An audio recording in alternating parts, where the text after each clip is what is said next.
vamos a seguir nuestra serie. La clase de hoy fue una clase que me costó mucho trabajo y mucho tiempo preparar, porque vamos a ver un tema difícil, la oración de sanidad.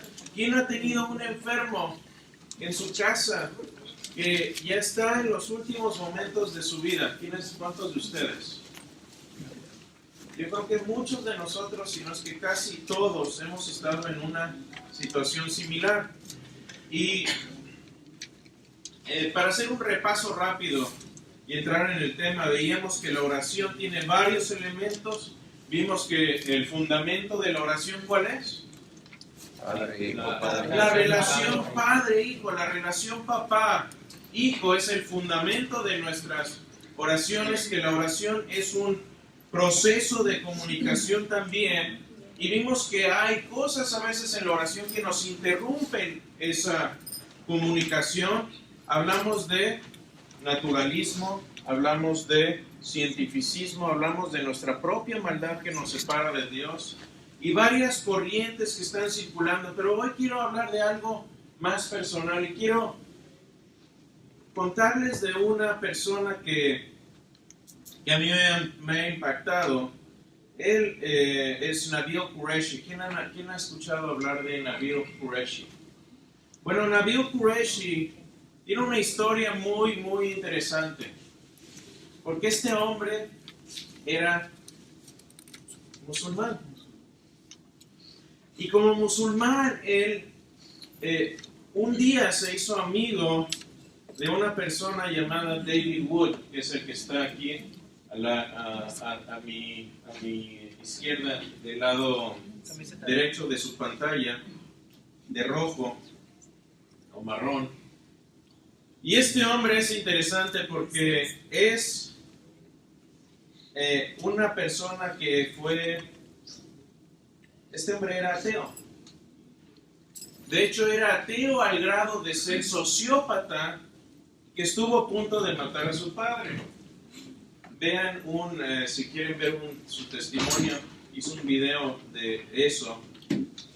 Y David Wood le habló a Nabil Qureshi, se hicieron amigos y durante varios años de estar conversando, Nabil, y después de también de algunas revelaciones en sueños, Nabil se hizo cristiano.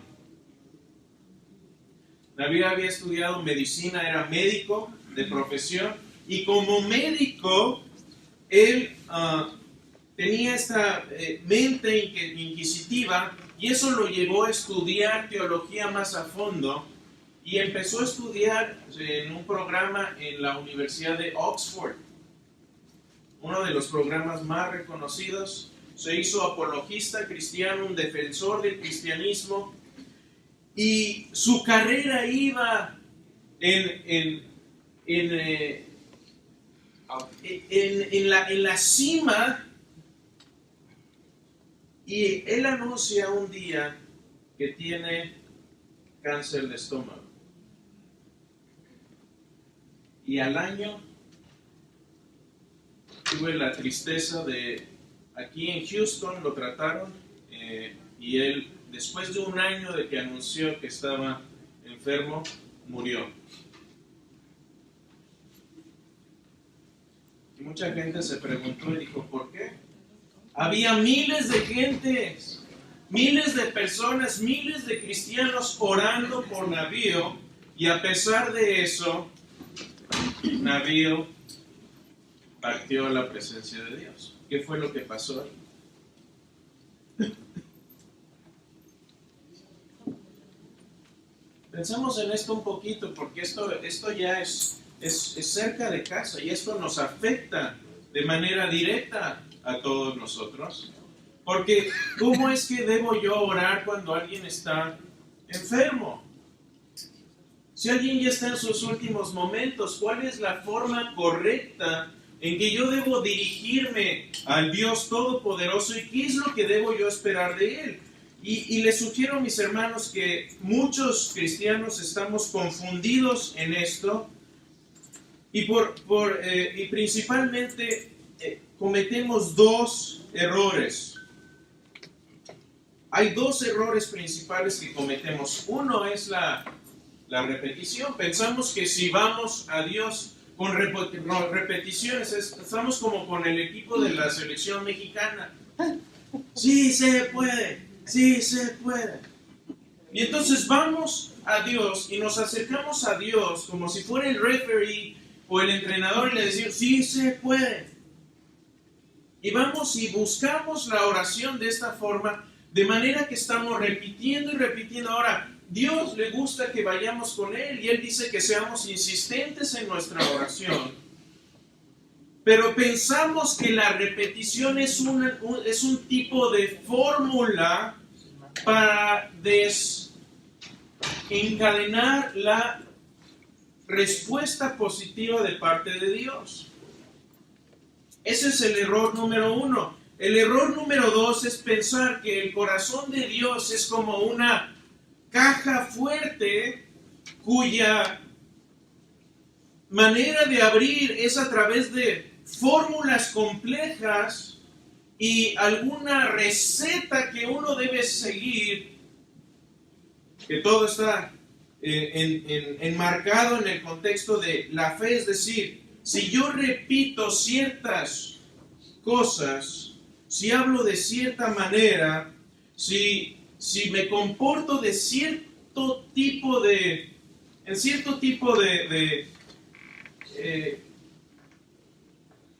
fórmula casi mágica y mística, entonces las oraciones van a explotar y va Dios entonces a concederme lo que yo quiera. Ese es el segundo error. Y aquí viene algo que se ha llamado un poco la confesión positiva. Y esto quiere decir que cuando alguien está enfermo, bueno, podemos tener varias actitudes. Una es que podemos simplemente ir y orar por la persona. ¿Está mal orar? No, al contrario, es algo excelente. Y una cosa que no quiero que se me vaya a malinterpretar hoy es que yo no estoy diciendo que Dios no va a contestar, o que los milagros no suceden hoy, o que Dios ya no contesta las oraciones hoy. Eso no es lo que estoy hablando. De lo que estoy hablando es que hay esta corriente o esta mala idea a veces entre nosotros, en que pensamos que, bueno, vamos a orar, pero algunos decimos, bueno, yo ya tengo una conexión con el Señor más estrecha o más cercana, entonces ya voy a empezar a profetizar. Entonces ya no solo oro, sino le profetizo a la persona que se va a curar. A lo mejor voy más allá y entonces ya no confieso nada más profetizo, sino confieso que la gente va a ser curada. Y el último paso es que voy a declarar y decretar o atar y voy a, de alguna forma, imponer mi voluntad a la voluntad de Dios, porque la fe es una forma infalible de que Dios responde las oraciones. Y a veces la gente piensa que si uno confiesa algo contrario a lo que uno quiere, es decir, si uno muestra aunque sea una pequeña pizca de duda, entonces la fórmula mágica se nos viene para abajo, y si el enfermo se muere, fue porque la persona o alguien de los que estaban ahí no tuvieron suficiente fe. ¿Estoy hablando al vacío o han visto esto? ¿Es cierto o no? Es cierto. Y yo no estoy diciendo que la gente que haga esto tenga mala intención. Claro que no. Yo creo que todos los que vienen a orar de esta forma lo hacen con la mejor intención. Pero la mejor intención, les voy a decir qué es lo que sucede. Yo he estado sentado con mamás que vienen a mí llorando y me dicen, mi hijo ha perdido su fe porque estuvimos con mi abuelita y llegaron unos hermanos de la iglesia a orar y a declarar y a decretar que mi abuelita seguía sana y se murió a los 2 días.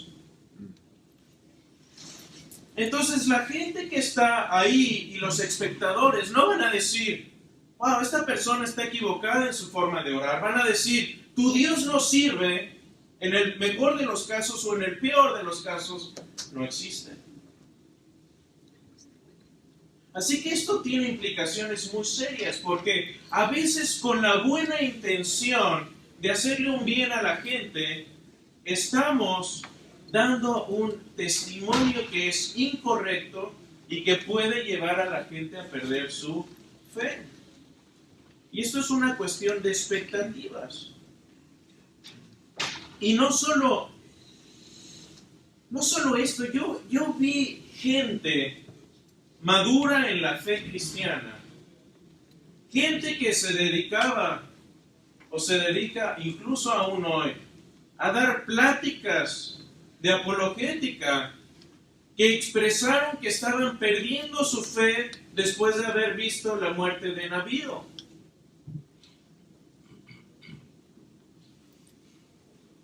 Esto es muy serio.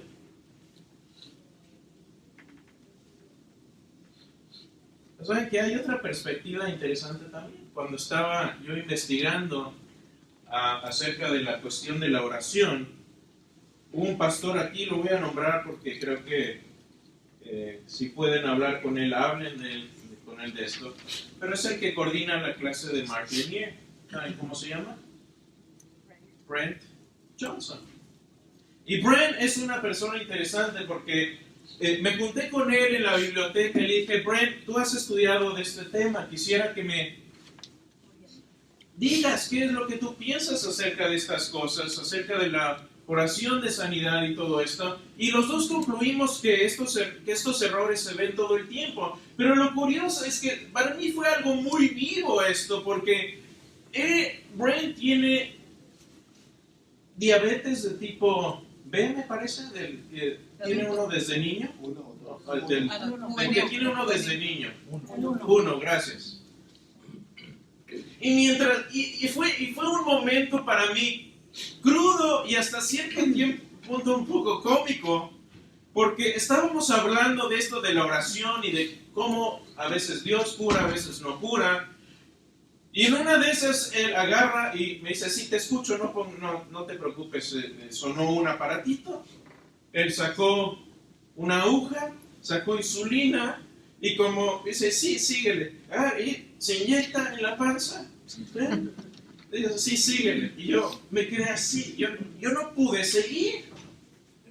Porque aquí estamos hablando de la oración, de la sanidad, de la enfermedad y este hombre está ahí, y si no hace eso todos los días, pasa algo muy sencillo, se muere. Así que estamos aquí ante algo que es muy vivo para nosotros y que nos afecta, pero quisiera dar un poquito de perspectiva. ¿Por qué pasan estos dos errores? Y aquí uno de mis maestros, el Dr. Clay Jones, creo que le da el clavo en esto. ¿A quién de ustedes les gusta sufrir? Levanten la mano. ¿Cuántos de ustedes han sufrido? Okay. A lo mejor esta es una motivación que tenemos, pero escúchenme esto que dice el Dr. Clay Jones de la Universidad de Biola. Ayudará si comprendemos al menos parte de dónde sale el deseo de declarar, entre comillas, que será sano. Lo que impulsa este comportamiento, escuchen, esto es importante, lo que impulsa este comportamiento es el temor de que si un terrible sufrimiento puede asediar a otros, entonces un terrible sufrimiento me puede asediar a mí también. Si un ser querido tuyo está enfermo de cáncer, te puede dar cáncer a ti. Es un recordatorio de que no eres inmortal. Entonces, ¿qué pasa? La forma de zafarse de esta disyuntiva de culpar es la de culpar a la víctima diciendo que no tuvo suficiente fe.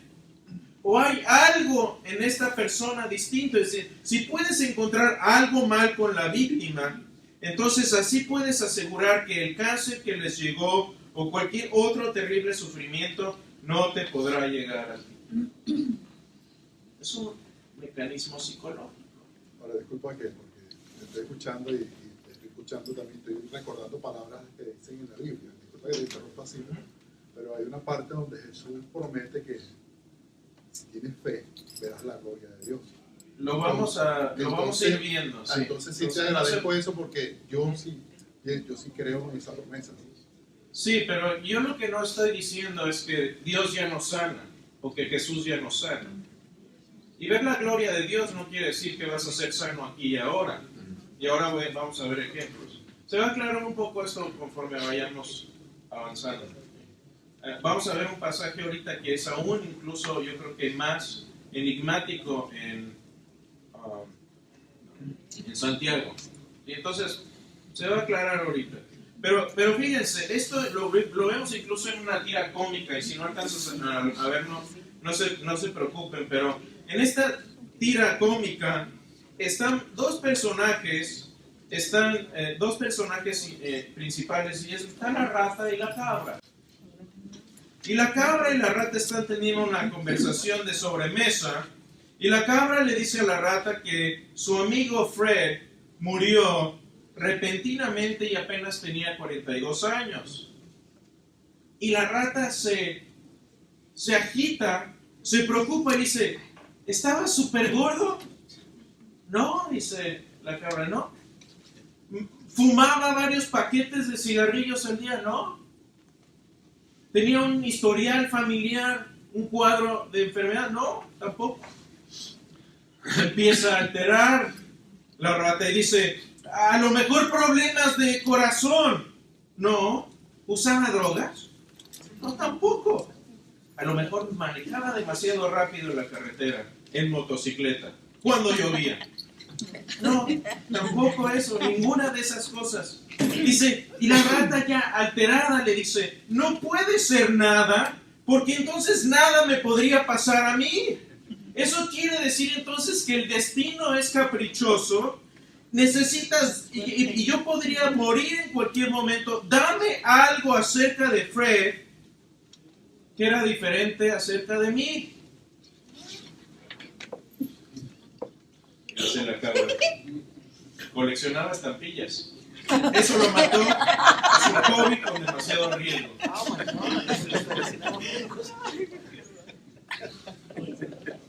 Pero así pensamos. Esa persona está enferma, entonces buscas algo distinto a esa persona para consolarte de que tú no vas a tener esa enfermedad. Y la realidad es muy diferente. Ahora, volvamos al fundamento de la oración. ¿Qué fue lo que dijimos? Y esto lo vamos a seguir recalcando porque necesitamos acordarnos de esto todo el tiempo. ¿Cuál es el fundamento de la oración? Repítame conmigo. La relación padre-hijo. La relación padre-hijo. La relación padre-hijo. Hoy venía hace no más de una hora manejando para acá con mi hija y le digo, oye, esos zapatos no te quedan. Dices que no tengo otros. Le digo, ¿y por qué no le pides a tu mamá? Tiene como 400. Hasta aquí. No le digan, por favor. Los que están en el coro con ellos. No, mentira, no los he contado. Son más, tal vez. No le echen sal.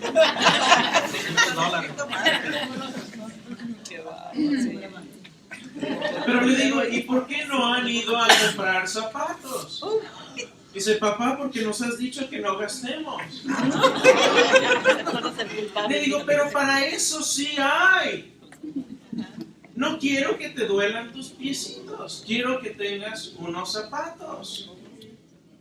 Soy tu padre y quiero proveer para ti.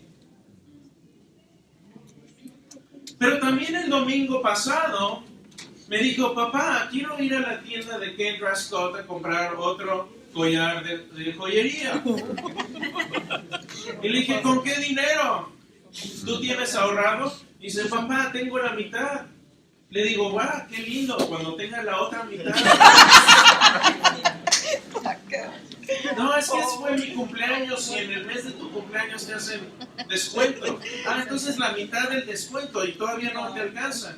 Dale, el año que entra. Porque yo sé que es algo que no necesita. Y soy su padre y sé que es lo mejor para ella. Hermanos, esa es la base de nuestra relación padre e hijos. Dios es nuestro Padre y un Padre amoroso, ¿qué es lo que va a hacer?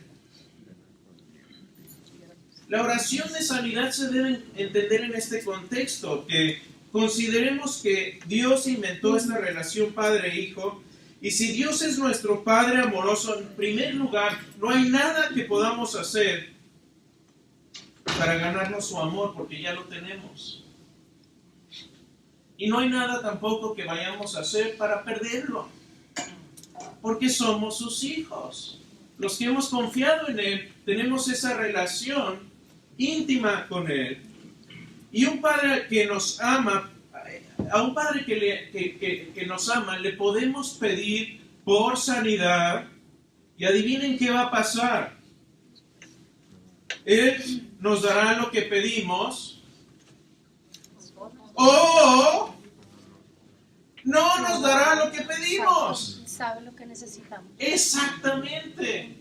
Pero pensamos que Dios está en la obligación de sanarnos aquí, ahora, cuando lo decimos, cuando lo decretamos, lo declaramos, lo atamos, lo desatamos.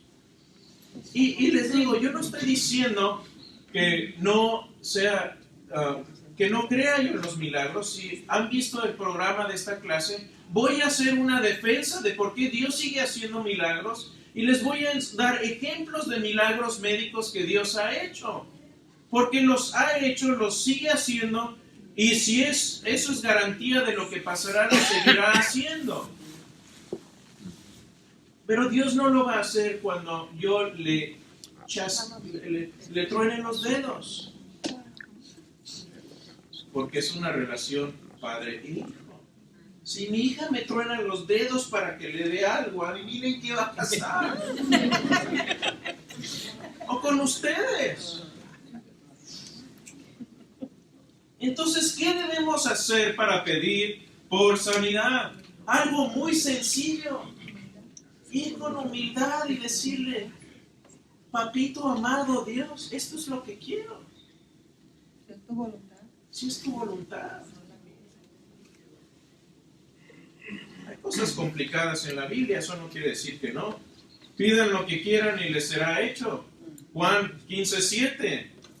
Esto es enigmático porque ¿saben qué he querido toda mi vida? Un McLaren 720. Y estaba viendo los precios el fin de semana y dije, bueno, Señor, si no me vas a mandar el McLaren 720S, mándame entonces al menos unos $288,000, que es lo que cuesta uno usado de un año, con unas 1,800 millas. Y si no, bueno, me conformo con el McLaren F1 de 12 cilindros. Unos 700 caballos de fuerza. Pidan lo que quieren y les será hecho. No lo necesito. ¿No lo necesitas? No. Para vivir. Es un deseo de mi corazón. No. Es un deseo de mi corazón, va a decir Cristo. Un deseo de la carne. Pero aquí les va una más difícil aún. Y pensemos en esto, vamos a pasar tiempo en este pasaje, porque es un pasaje difícil. Y a veces cuando leemos la Biblia, leemos un pasaje, nos estacionamos en ese pasaje y empezamos a deducir cosas que a lo mejor son incorrectas. Una cosa que yo aprendí de maestros que saben mucho más que yo de la Escritura es algo muy sencillo. Nunca leas un pasaje aislado. Nunca leas un pasaje aislado, porque te vas a confundir, vas a llegar a conclusiones incorrectas. Leamos este pasaje de Santiago 5:15, si quieren sus Biblias pueden seguirlo ahí. Pero miren lo que dice Santiago, el hermano de Jesús. Dice esto: ¿sufre alguno de entre vosotros que haga oración?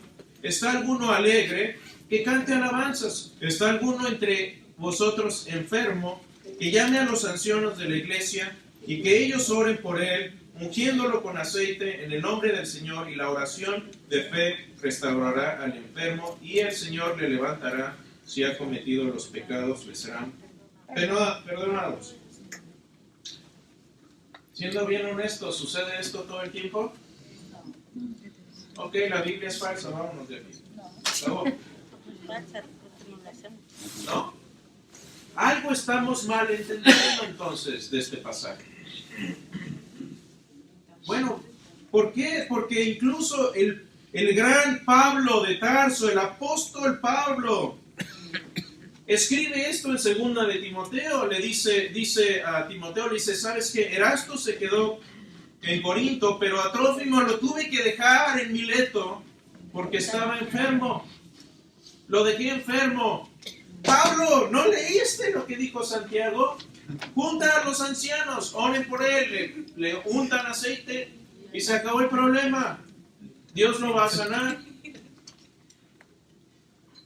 O en segunda de Timoteo, perdón, este es otro pasaje, no en Timoteo, me parece que está en, si alguien me lo puede buscar, está mal la cita, pero dice, le dice está en primera de Timoteo, dice: ya no bebas agua sola, sino usa un poco de vino por causa de tu estómago y de tus frecuentes enfermedades. Ahora algunos agarran esto como pretexto para... Y como dicen en mi tierra, si el agua acaba con los caminos, que no hará con los intestinos, y venga. Y lo agarran como pretexto para la... Primera de Timoteo 5:23. Gracias. A ver, pero aquí tiene un contexto interesante, porque el agua tenía más gérmenes que el vino. Y se toma vino, y a lo mejor ya habían entendido algunas propiedades también antisépticas y curativas del vino. No vamos a debatir ahorita eso. Vayan y pregúntenle a su pastor. Pero a ver, si tomamos este pasaje simplemente fuera de contexto, diríamos, algo raro está pasando acá. No estamos entendiendo algo. Veamos qué es lo que está pasando. Vamos a analizar primero esta parte. Tenemos 3 preguntas y 2 de esas preguntas tienen una respuesta muy corta. ¿Qué dice? ¿Sufre alguno de entre vosotros? ¿Qué dice? Haga oración. ¿Sufre alguno entre vosotros? Haga oración. Ahora, noten, ¿es la enfermedad parte del sufrimiento? Sí. Cuando estás enfermo, ¿sufres? Entonces, cuando estás enfermo, ¿qué debes hacer? Orar. ¿Estás alegre? Entonces, ¿qué hacer? Canta alabanzas. ¿Está alguno entre ustedes enfermo? A ver, pero, espera. ¿Qué no es estar enfermo parte también de estar sufriendo? Algo está pasando acá. Porque aquí ya no es una respuesta corta, es una respuesta más larga. ¿Qué dice que hagamos? Llamen a los ancianos de la iglesia, a los líderes, a los pastores, que oren por él, ungiéndolo con aceite en el nombre del Señor, y la oración de fe restaurará al enfermo y el Señor le levantará. Si ha cometido pecados, le serán perdonados. Ahora, ¿qué quiere decir esta palabra enfermo? Si hay una palabra ahí que todo gira alrededor de esta palabra. ¿Qué quiere decir aquí enfermo? Y aquí en el griego la palabra nos puede esclarecer mucho, porque quiere decir aquí el contrario de fortalecer, es decir, debilitar. Es un verbo que quiere decir debilitar. Entonces aquí decía, si alguien está entre ustedes débil, ahora no quiere decir que la traducción esté mal necesariamente, estoy proponiendo una solución a esto. No es mía, hay muchos teólogos que están de acuerdo, ¿sí? En el original griego esta pregunta se refería a debilidad espiritual. Qué bueno que pregunta, hermano, porque para allá uno.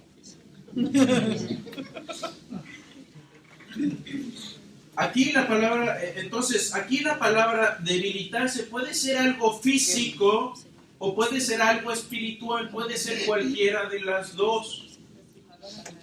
¿Ok? Ahora veamos el contexto. En el Nuevo Testamento, cuando buscamos esta palabra, por lo general se refiere a algo espiritual. Ejemplos. Romanos 4:19 dice, está hablando Pablo de la fe que tuvo Abraham y dice, y sin debilitarse en la fe, misma palabra, contempló su propio cuerpo, que estaba ya como muerto, puesto que tenía como 100 años y la esterilidad de la matriz de Sara. Y está hablando de la fe que tuvo Abraham cuando le dijo, vas a tener un hijo. Y dice, oye, pero ya estamos corridos de millas y las corrimos sin aceite, ¿cómo le vamos a hacer? ¿Cómo vamos a tener un hijo ahora? Dios dijo, ten fe, no seas débil en tu fe. 1 Corintios 8:11 dice, y por tu conocimiento se perderá el que es débil. Está hablando aquí de sacrificar a los ídolos, y que tengas cuidado con tu testimonio, si no vas a debilitar al hermano cuando tú comas carne sacrificada a los ídolos.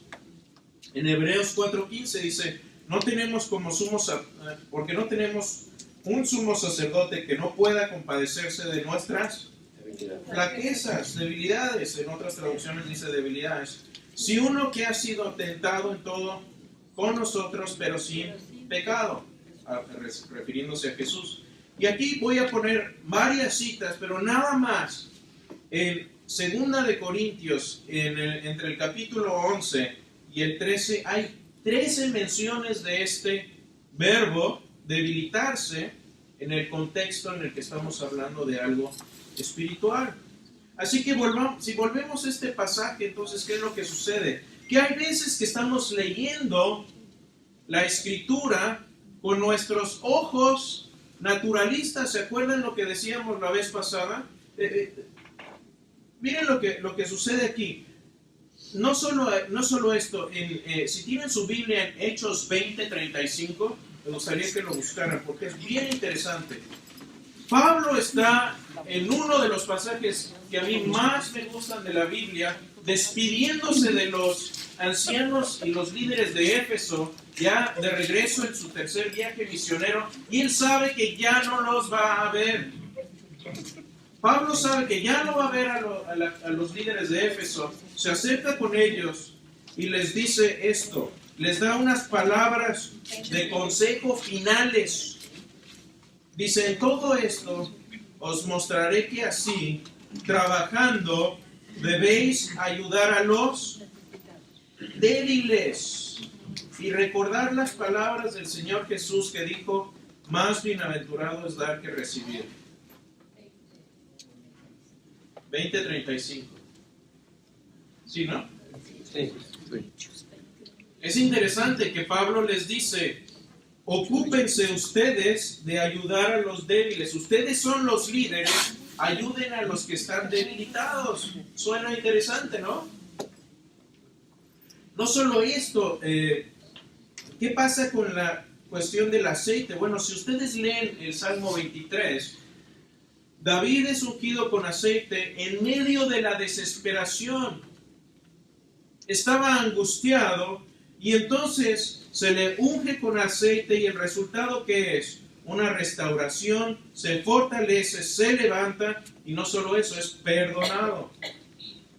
Es interesante que lo hicieron ahí. Y si ha cometido pecados, le será perdonado. Pero hay veces que les digo, a veces leemos nuestra escritura con ojos naturalistas. Queremos la cosa física. Tengo una pregunta que va en el Un sentido. momentito, al final, por favor, porque si no, como empezamos tarde, si no, no voy a poder terminar. Disculpen. Entonces, a veces vemos nuestra enseñanza desde el punto de nuestra enseñanza bíblica, la aprendemos desde un punto de vista naturalista y queremos la cuestión física, es decir, somos prácticos y estamos en un mundo físico, estamos inmersos en este ambiente y si leemos algo que nos va a ayudar aquí, ahorita y ahora, ¿Qué más? Eso se llama presuposición. Presuponemos y después tratamos de que el texto diga lo que nosotros queremos. ¿Sí o no? Hacemos eso todo el tiempo. Interpretamos a nuestra conveniencia. ¿Cómo se llama eso, por cierto, en teología? La correcta interpretación es exégesis. ¿Cuál es la incorrecta? Cuando yo extraigo del texto es exégesis. Cuando yo le meto al texto lo que yo quiero decir que es eisegesis. Eisegesis. Es muy similar la palabra. Veamos el contexto de este pasaje. Vamos un poco más adelante. Cuando está hablando Santiago y seguimos leyendo, dice, ¿qué más dice? ¿Está hablando aquí del contexto de enfermedades o no? ¿Qué es lo que sigue diciendo? Dice, bueno, por lo tanto, confesaos vuestros pecados unos a otros y orad unos por otros para que seáis sanados. ¿Cómo es que confesarme mis pecados a otro me va a sanar? ¿Está hablando aquí de algo físico o no? Interesante. Elías dice, la oración eficaz del justo puede lograr mucho. Puede lograr mucho, no todo. Dice aquí que todo. Dice mucho. Ahora dice, Elías era un hombre de pasiones semejantes a las nuestras y oró fervientemente para que no lloviera y no llovió sobre la tierra por 3 años y 6 meses. Y otra vez oró y el cielo dio lluvia y la tierra produjo su fruto. Hermanos míos, si alguno de entre ustedes se extravía de la verdad y le hace volver, sepa que el que hace volver a un pecador del error de su camino, salvará su alma de muerte y cubrirá multitud de pecados. ¿Está hablando aquí de más cosas espirituales o de más cosas físicas? Interesante. Bueno, ¿qué tal si vamos al capítulo anterior?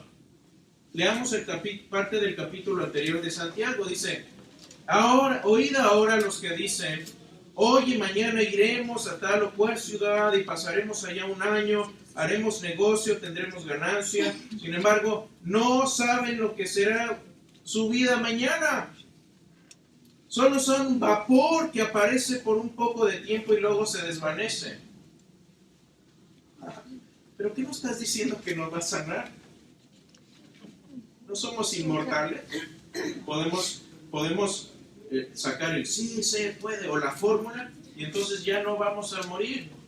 No, dice, el capítulo anterior dice, ustedes son como la neblina, como vapor que aparece por poco tiempo y luego se desvanece. Y por cierto, las cosas se van a hacer, si Dios quiere, tú puedes hacer todos los planes que quieras, pero las cosas van a suceder si Dios quiere. Más bien deberían decir, si el Señor quiere, viviremos y haremos esto o aquello, pero ahora se jactan en vuestra arrogancia, toda jactancia semejante es mala. ¿Y por qué es esto dañino también? Y yo voy a hablar un poco de mí. Yo pienso mucho, ustedes saben, yo he pensado mucho en la muerte y he pensado en mi propia muerte. Es algo que pienso todo el tiempo.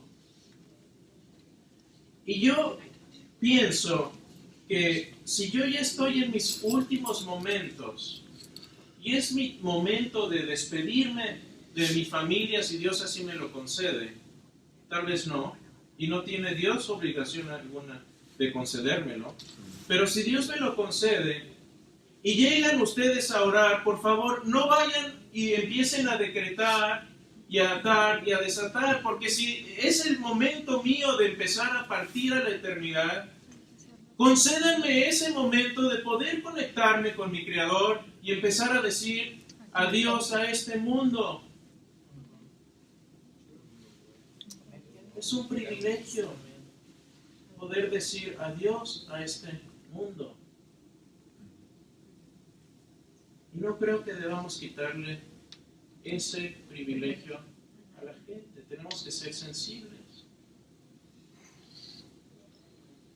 Pero por el otro lado, es muy válido decir, Señor, queremos salud. Sana a mi hijo, a mi hija que está enferma.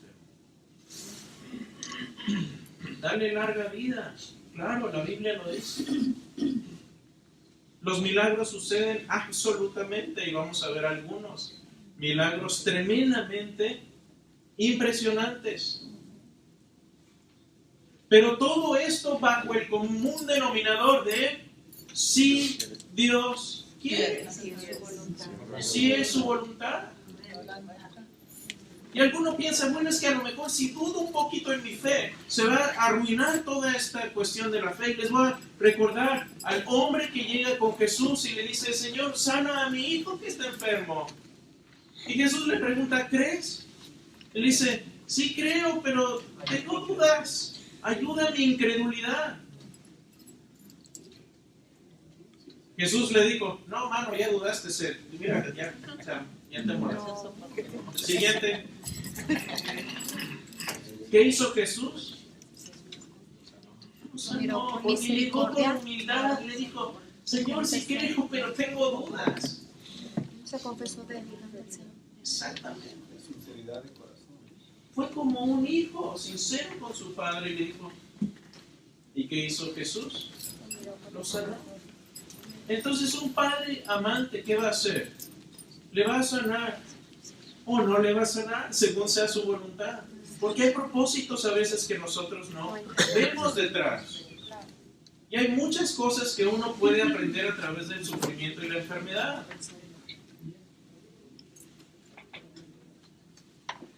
Así que me despido de mi McLaren de 710 caballos de fuerza, de $288,000 Y usado. y usado. Luego cuesta De horrores. 341. Creo que se puede lograr ya cuando esté la familia. Le va a hacer un mal. Más Bueno, a lo mejor se hacen cooperarse, no sé. Pero miren cómo oró Jesús. Jesús en sus últimos momentos, siendo Él Dios y sabiendo que tenía el poder, y Él mismo lo dice, de traer legiones de ángeles a protegerlo, dice, Padre mío, si es posible, todas nuestras oraciones deberían tener Padre, es una señal de humildad, no es una señal de debilidad. Si es posible, pase de mí esta copa, pero no se haga mi voluntad, sino la tuya. Lo importante aquí, ¿qué es? Y aquí voy al Antiguo Testamento, el ejemplo de Sadrach, Meshach y Abednego, que tuvieron se les obligó a adorar una estatua de Nabucodonosor y ellos dijeron, no lo vamos a hacer. Y esto dicen ellos, ciertamente nuestro Dios, a quien servimos, puede librarnos del horno de fuego ardiente, y de su mano, oh rey, nos librará. Pero si no lo hace, has de saber, oh rey, que no serviremos a tus dioses ni adoraremos la estatua de oro que ha levantado.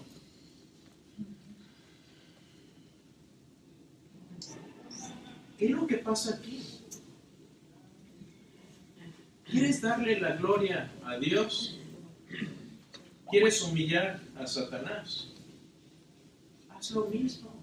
Señor, estoy en esta terrible situación y quiero que me saques de ella. Ese es el deseo de mi corazón. Pero no se haga mi voluntad, sino la tuya. Y por cierto, aunque no me saques, sigue siendo Dios y yo te sigo amando. Porque eso es precisamente lo que hizo Job. Job nunca supo lo que le había pasado, nunca supo la guerra cósmica que estaba sucediendo alrededor de él. Y si se fijan, los primeros pasajes y los primeros capítulos de Job, Satanás es uno de los personajes ahí que están observando qué es lo que está pasando. Y el argumento de Satanás contra Dios es, eres injusto, te ama porque lo tiene todo. Mira a los hermanitos en Champion Forest, todo lo que tienen, por eso te aman. Qué linda iglesia, qué buen pastor. A veces no jala una tele, pero tienen otra.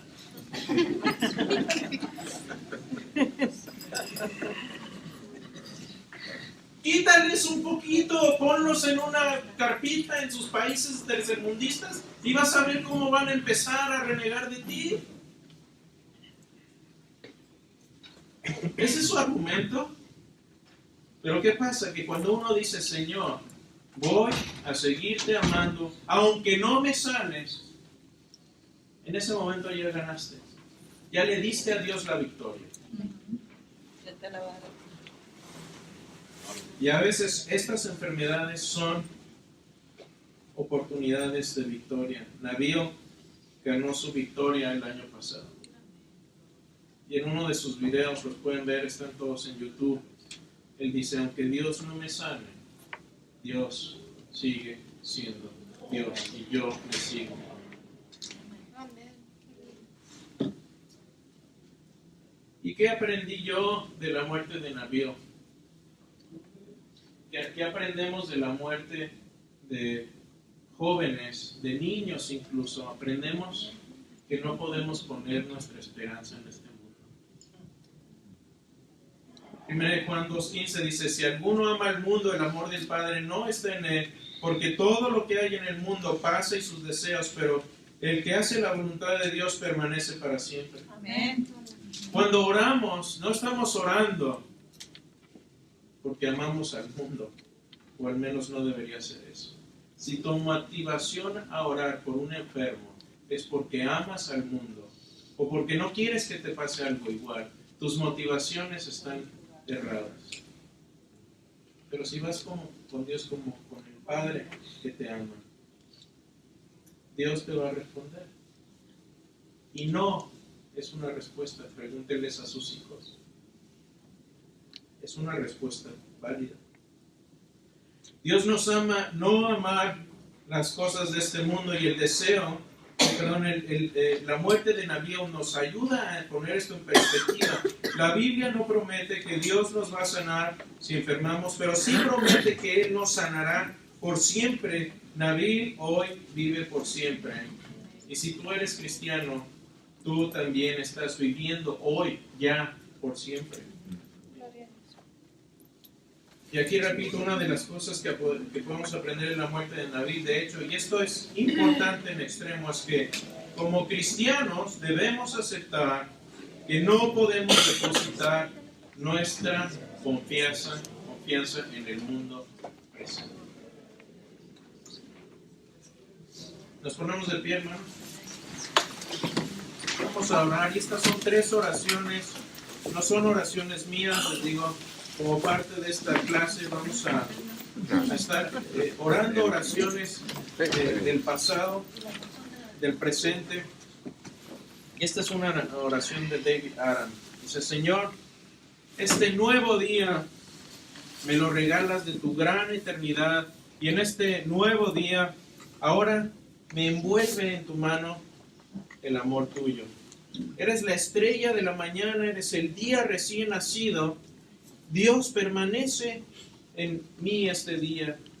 Dios, siempre conmigo quédate. Dios, mora en mi corazón. Dios, permanece y nunca te apartes. Oh Padre, danos tu apoyo en esta vida de problemas hasta que las sombras se desvanezcan y llegue la noche y el mundo ruidoso se vuelva al silencio. Y la fiebre de la vida termine y nuestro trabajo haya cesado. Entonces, en tu misericordia, concédenos una morada segura, un descanso santo y paz al fin. Concédenos, Señor Padre amante, que mientras nuestros cuerpos descansan de las labores del día y nuestras almas son libradas de pensamientos mundanos, podamos estar en tu presencia con tranquilidad en estos momentos y ofrecerte alabanzas incesantes y acción de gracias ininterrumpidas, ahora y para siempre, en nombre de Cristo Jesús. Amén y amén.